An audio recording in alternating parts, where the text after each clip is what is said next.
나이 들수록 외로워지는 진짜 이유, 성경은 이미 알고 있었습니다. 사람은 나이가 들수록 외로워집니다. 친구도 하나둘 줄어들고 자녀는 제 삶을 찾아 떠나고 배우자마저 곁을 떠나면 어느 순간 전화 한 통 없는 하루가 익숙해집니다. 그런데 이상하지 않으십니까? 젊을 때는 혼자 있어도 괜찮았습니다. 오히려 혼자만의 시간이 필요했습니다. 그런데 왜 나이가 들수록 외로움은 더 깊어지고 더 무거워지는 걸까요? 많은 사람들은 이것을 단순히 나이 탓이라고 합니다. 관계가 줄어서, 은퇴해서, 몸이 예전 같지 않아서라고 말합니다. 하지만 성경은 전혀 다른 이유를 말하고 있습니다. 그리고 놀랍게도 그 이유를 알게 되면 외로움을 대하는 방식이 완전히 달라집니다. 오늘 이 영상에서는 성경이 말하는 외로움의 진짜 원인, 그리고 수천 년 전부터 하나님이 외로운 자들에게 주신 놀라운 약속을 말씀드리겠습니다. 끝까지 들으시면 오늘 밤 당신의 마음이 분명히 달라질 것입니다. 이 채널에서는 인생 후반, 흔들리지 않는 믿음과 위로의 말씀을 전합니다. 아직 구독하지 않으셨다면 지금 구독과 좋아요 부탁드립니다. 여러분의 작은 응원이 이 사역에 큰 힘이 됩니다. 일부 외로움의 실체를 직면하다. 요즘 뉴스를 보면 마음이 무겁습니다. 홀로 사시는 어르신들이 늘어나고 있습니다. 고독사라는 단어가 더 이상 낯설지 않은 시대가 되었습니다. 하루 종일 대화 상대가 텔레비전뿐인 분들도 많습니다. 혹시 이런 경험 있으신가요? 전화기를 바라보며 누가 먼저 연락해주면 좋겠다고 생각해 본 적이 있으신가요? 명절이 다가오면 반가움보다 쓸쓸함이 먼저 밀려올 때가 있으신가요? 사람들 사이에 있어도 왠지 모를 공허함을 느끼신 적이 있으신가요? 만약 그렇다면 당신만 그런 것이 아닙니다. 이 외로움은 단순한 감정이 아닙니다. 이것은 우리 영혼이 보내는 신호입니다. 세상은 외로움의 원인을 이렇게 설명합니다. 관계가 줄어서 외롭다. 은퇴해서 할 일이 없어서 외롭다. 자녀가 떠나서 외롭다. 배우자를 잃어서 외롭다. 물론 맞는 말입니다. 하지만 이것은 외로움의 전부를 설명하지 못합니다. 성경은 더 깊은 곳을 봅니다. 성 어거스틴은 이렇게 고백했습니다. 주님, 우리 영혼은 주 안에서 쉬기까지 평안하지 못합니다. 이 말의 의미를 아시겠습니까? 인간의 마음속에는 그 어떤 관계로도, 그 어떤 성취로도, 그 어떤 즐거움으로도 채워지지 않는 빈자리가 있습니다. 그 자리는 오직 하나님만이 채우실 수 있습니다. 창세기로 돌아가 봅시다. 하나님께서 천지를 창조하시고 마지막으로 사람을 만드셨습니다. 그리고 하나님은 말씀하셨습니다. 사람이 혼자 사는 것이 좋지 아니하니 하나님은 아담에게 하와를 주셨습니다. 인간은 관계를 위해 창조된 존재입니다. 그러나 여기서 중요한 것이 있습니다. 아담에게 하와가 주어지기 전에 아담은 이미 하나님과 교제하고 있었습니다. 에덴 동산에서 하나님과 함께 거닐며 대화했습니다.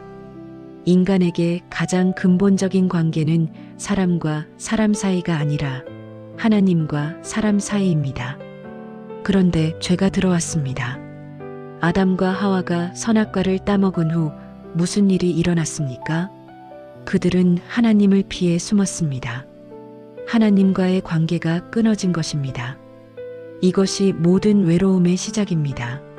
사람과의 관계가 줄어서 외로운 것이 아닙니다. 근본적으로 하나님과 단절되었기 때문에 외로운 것입니다. 인간의 영혼 깊은 곳에는 하나님 없이는 결코 채워지지 않는 빈자리가 있습니다. 나이가 들수록 외로움이 깊어지는 이유가 여기 있습니다. 젊을 때는 이 빈자리를 다른 것들로 가릴 수 있습니다. 바쁜 일상, 야망, 성취, 즐거움, 사람들과의 교제, 이런 것들이 그 빈자리를 잠시 덮어줍니다. 하지만 나이가 들면 이 덮개들이 하나씩 벗겨집니다. 은퇴하고 건강이 약해지고 관계가 정리되면서 영혼의 빈자리가 드러나기 시작합니다. 그래서 외로움이 더 선명하게 느껴지는 것입니다. 이것은 저주가 아닙니다. 이것은 우리 영혼이 본향을 찾는 신호입니다. 하나님께로 돌아가라는 부르심입니다. 2부 성경 속 외로운 사람들의 이야기. 성경에는 외로움을 깊이 경험한 사람들의 이야기가 많이 나옵니다. 그들의 이야기를 통해 하나님이 외로운 자들에게 어떻게 다가오시는지 살펴보겠습니다. 첫 번째 이야기는 엘리야입니다. 엘리야는 위대한 선지자였습니다. 그는 갈멜산에서 바알 선지자 450명과 홀로 대결하여 승리했습니다. 하늘에서 불이 내려와 하나님의 살아계심을 온 이스라엘에 증명한 날이었습니다. 그러나 그 영광스러운 승리 직후 엘리야에게 무슨 일이 일어났는지 아십니까? 아합 왕의 아내 이세벨이 엘리야를 죽이겠다고 협박했습니다. 그러자 엘리야는 두려움에 사로잡혀 도망쳤습니다. 광야로 들어가 로뎀나무 아래 앉아서 이렇게 기도했습니다. 여호와여, 넉넉하오니 지금 내 생명을 거두어 가소서. 나는 내 조상들보다 낫지 못하나이다. 엘리야는 극심한 외로움과 좌절감에 빠져 있었습니다. 하나님을 위해 홀로 싸웠는데 결국 아무것도 달라지지 않았다고 느꼈습니다. 이스라엘에 나밖에 남지 않았다고 생각했습니다. 번아웃이었습니다. 깊은 고독이었습니다. 그런데 하나님은 어떻게 반응하셨습니까? 놀랍게도 하나님은 엘리야를 꾸짖지 않으셨습니다. 왜 믿음이 없느냐, 왜 도망쳤느냐고 책망하지 않으셨습니다. 대신 하나님은 천사를 보내셨습니다. 천사는 엘리야에게 빵과 물을 가져다 주었습니다. 그리고 이렇게 말했습니다. 일어나 먹으라, 갈 길이 멀다. 하나님은 지쳐버린 엘리야에게 설교가 아니라 돌봄을 주셨습니다.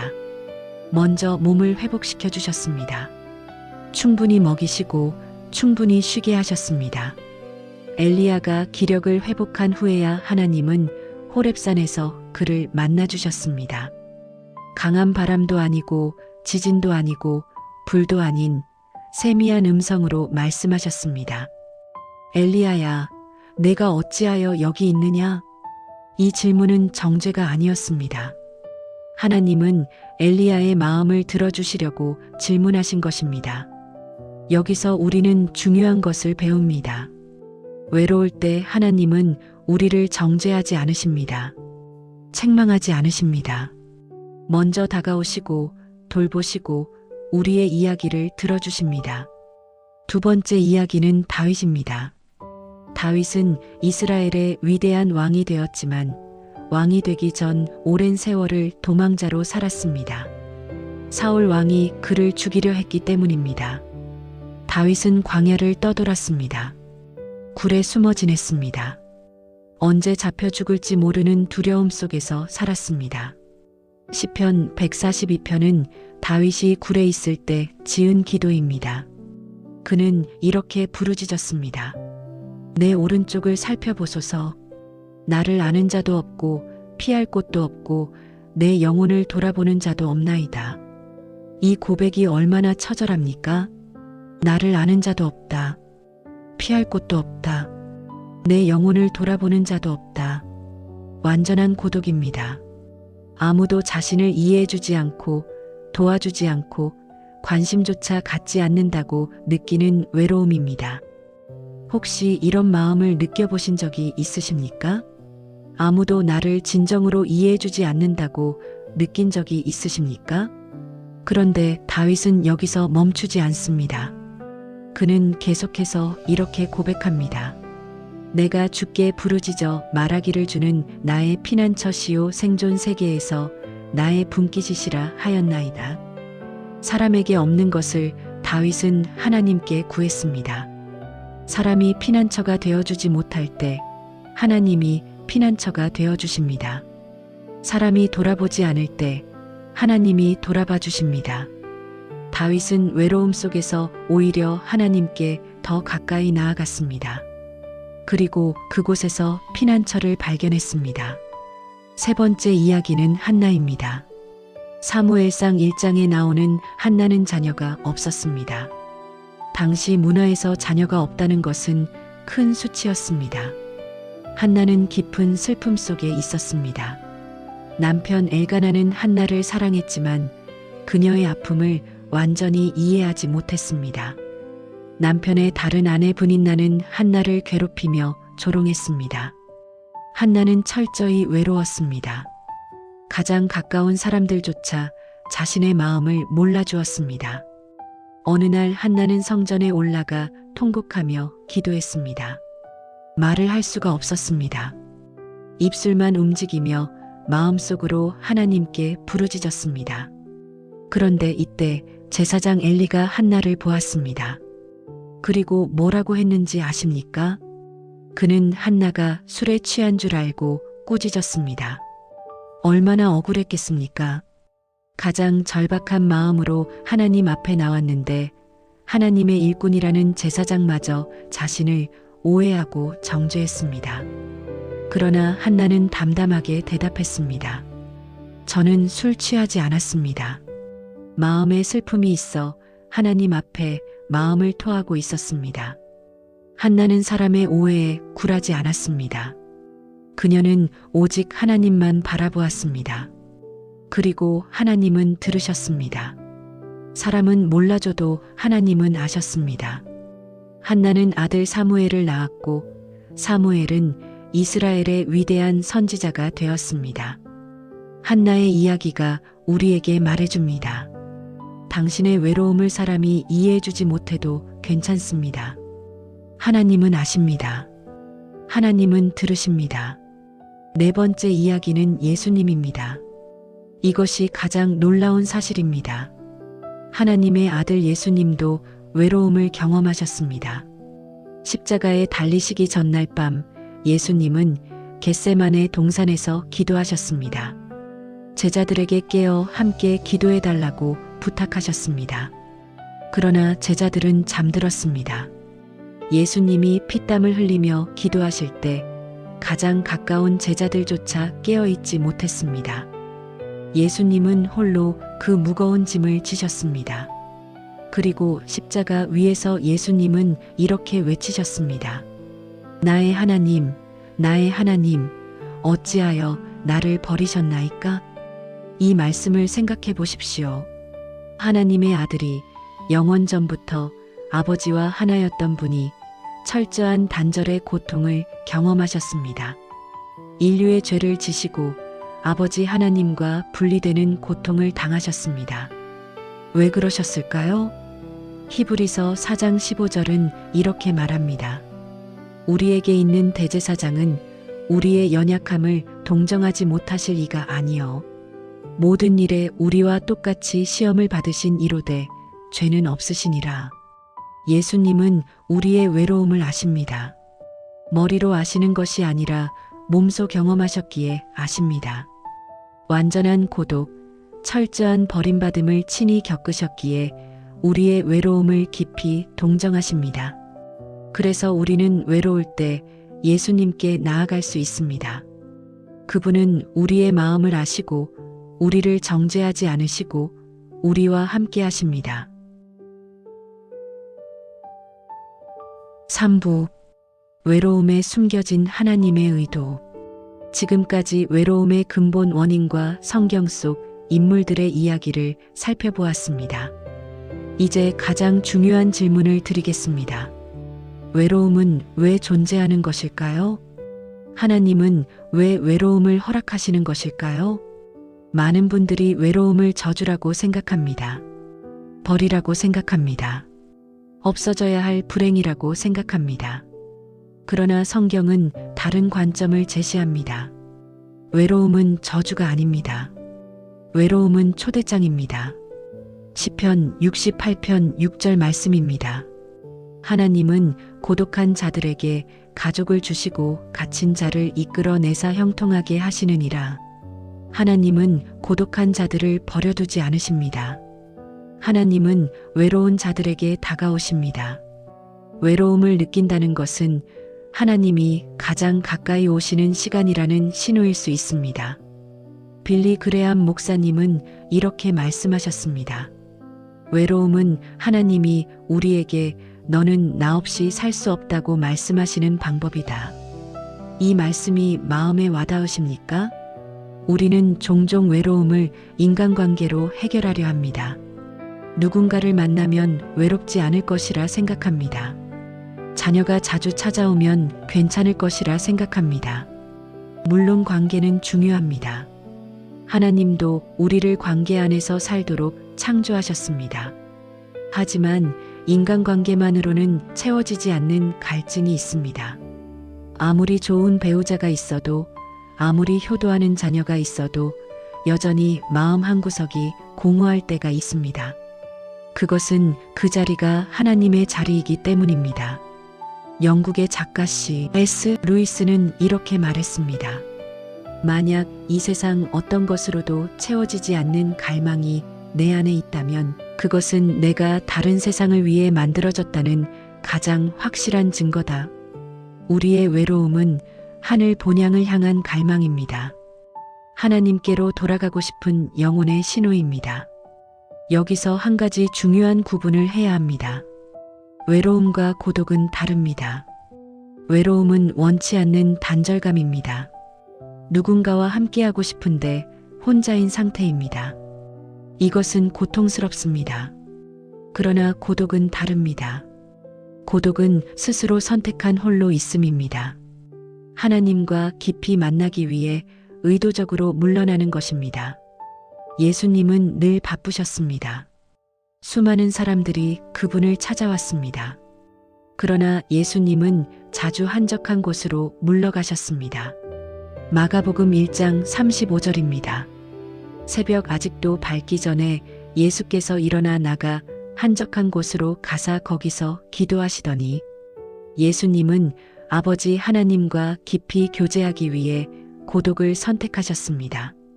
우리도 외로움을 거룩한 고독으로 바꿀 수 있습니다. 원치 않게 찾아온 외로움을 하나님과 만나는 기회로 삼을 수 있습니다. 혼자 있는 시간이 두렵게 느껴지실 수 있습니다. 그러나 그 시간을 기도와 말씀으로 채우면 외로움은 축복의 시간이 됩니다. 마더 테레사 수녀님의 이야기를 아시는 분이 많으실 것입니다. 마더 테레사는 평생 인도 캘커타의 가난한 이들, 병든 이들, 죽어가는 이들을 돌보았습니다. 수천 명의 사람들에게 둘러싸여 살았습니다. 그러나 그녀가 세상을 떠난 후 공개된 편지들을 보면 놀라운 사실이 드러납니다. 마더 테레사는 수십 년 동안 깊은 영적 외로움을 경험했습니다. 하나님이 멀게 느껴지고 기도해도 응답이 없는 것 같은 어둠의 시간을 보냈습니다. 그런데도 그녀는 멈추지 않았습니다. 마더 테레사는 그 외로움을 예수님의 십자가 고통에 동참하는 것으로 받아들였습니다. 사랑하는 이에게 버림받은 예수님의 마음을 조금이나마 나누는 것으로 여겼습니다. 외로움 속에서도 그녀는 사랑을 멈추지 않았습니다. 외로움이 그녀의 사명을 막지 못했습니다. 우리도 마찬가지입니다. 외로움이 찾아와도 우리는 멈추지 않아도 됩니다. 외로움 속에서도 하나님을 신뢰하고 외로움 속에서도 사랑을 실천할 수 있습니다. 4부 오늘 밤 당신에게 지금까지 긴 이야기를 함께 나누었습니다. 이제 실천적인 적용을 말씀드리겠습니다. 외로움을 대하는 3가지 방법입니다. 첫째, 외로울 때 하나님께 솔직하게 말씀하십시오. 시편을 쓴 다윗은 자신의 감정을 숨기지 않았습니다. 두려움도 외로움도 분노도 하나님 앞에 솔직하게 털어놓았습니다. 우리도 그래도 됩니다. 하나님, 저 오늘 외롭습니다. 이 한마디면 됩니다. 이것이 기도의 시작입니다. 하나님은 우리의 솔직한 고백을 기다리고 계십니다. 잘 포장된 기도가 아니라 날 것 그대로의 마음을 원하십니다. 둘째, 매일 말씀으로 하나님의 음성을 들으십시오. 외로움을 느낄 때 특별히 힘이 되는 말씀들이 있습니다. 시편 23편의 말씀입니다. 내가 사망의 음침한 골짜기로 다닐지라도 해를 두려워하지 않을 것은 주께서 나와 함께 하심이라. 이사야 41장 10절 말씀입니다. 두려워하지 말라. 내가 너와 함께 함이라. 놀라지 말라. 나는 내 하나님이 됨이라. 내가 너를 굳세게 하리라. 참으로 너를 도와주리라. 요한복음 14장 18절에서 예수님은 이렇게 약속하셨습니다. 내가 너희를 고아와 같이 버려두지 아니하고 너희에게로 오리라. 이 말씀들을 매일 읽으십시오. 아침에 눈 뜨면 읽고 밤에 잠들기 전에 읽으십시오. 말씀이 마음에 뿌리 내리면 외로움이 찾아와도 흔들리지 않습니다. 셋째, 작은 연결이라도 시작하십시오. 하나님은 종종 사람을 통해 위로를 보내십니다. 우리도 그 통로가 될 수 있습니다. 먼저 전화해 보십시오. 오래 연락 못한 친구에게, 형제자매에게, 교회 지체에게 안부를 물어보십시오. 교회 소그룹에 참여해 보십시오. 작은 모임에서 나누는 교제는 큰 힘이 됩니다. 봉사활동을 시작해 보십시오. 나보다 더 어려운 이웃을 돌볼 때 오히려 내 외로움이 치유되는 경험을 하게 됩니다. 받는 것보다 주는 것이 외로움 치유에 더 효과적입니다. 누군가에게 사랑을 줄 때 우리도 사랑을 경험하게 됩니다. 이제 오늘의 핵심 메시지를 정리해 드리겠습니다. 나이 들수록 외로워지는 진짜 이유는 관계가 줄어서가 아닙니다. 우리 영혼이 하나님을 더 깊이 갈망하기 때문입니다. 외로움은 당신이 사랑받지 못해서 찾아온 것이 아닙니다. 가장 큰 사랑으로 당신을 부르시는 하나님의 초대장입니다. 오늘 이 영상을 보고 계신 분 중에 나는 혼자구나라고 느끼시는 분이 계실지 모릅니다. 하지만 기억하십시오. 당신은 결코 혼자가 아닙니다. 지금 이 순간에도 하나님은 당신 곁에 계십니다. 시편 139편 말씀처럼 주님은 당신이 앉고 일어섬을 아시고 멀리서도 당신의 생각을 밝히 아십니다. 당신이 어디로 가든 하나님의 손이 당신을 인도하시고 하나님의 오른손이 당신을 붙드십니다. 캄캄한 밤에도 아무도 없는 방에서도 하나님은 거기 계십니다. 사랑하는 시청자 여러분, 오늘 밤 외로운 마음에 하나님의 위로가 임하시기를 축복합니다. 잠들기 전에 이 말씀을 마음에 품으십시오. 이사야 43장 1절 말씀입니다. 야곱아, 너를 창조하신 여호와께서 지금 말씀하시느니라. 이스라엘아, 너를 지으신 이가 말씀하시느니라. 두려워하지 말라. 내가 너를 구속하였고 내가 너를 지명하여 불렀나니 너는 내 것이라. 너는 내 것이라. 이 말씀을 기억하십시오. 당신은 하나님의 것입니다. 하나님이 이름을 불러 부르신 존재입니다. 절대로 버림받지 않을 하나님의 자녀입니다. 오늘 영상이 위로가 되셨다면 좋아요와 구독 부탁드립니다. 댓글로 여러분의 이야기를 나눠주셔도 좋습니다. 외로울 때 힘이 되는 말씀이 있으시다면 함께 나눠주십시오. 다음 영상에서 또 만나 뵙겠습니다. 하나님의 평강이 늘 함께 하시길 바랍니다.